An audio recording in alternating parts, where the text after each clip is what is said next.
নির্বাচনে প্রার্থীর বয়স ন্যূনতম 23 বছর চায় জাতীয় নাগরিক পার্টি। একই সাথে ভোটারদের বয়স 16 বছর করার পক্ষে সমর্থন দিচ্ছে দলটি। রাজধানীর বাংলা মোটরে জাতীয় নাগরিক পার্টির অস্থায়ী কেন্দ্রীয় কার্যালয়ে এক সংবাদ সম্মেলনে কথা জানান দলটির যুগ্ম আহ্বায়ক সরওয়ার তুষার।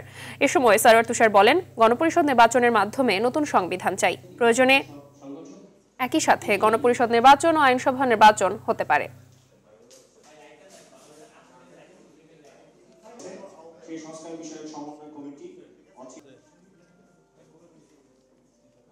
গণপরিষদ কিংবা গণপরিষদ ও আইনসভা হিসেবে নির্বাচিত সংসদ, এই দুটো পদ্ধতিতে মোটামুটি আমরা থেকেছি। আমরা দেখেছি যে সকল সংশোধনীর ক্ষেত্রে সংবিধান সম্পর্কিত না, যে সকল সংশোধনী বা সংবিধানের সাথে কোনো সম্পর্ক নাই, সেগুলো আমরা বলেছি যে নির্বাচনের একটা অধ্যাদেশ কিংবা প্রশাসনিক ব্যবস্থার মাধ্যমে করা যেতে পারে।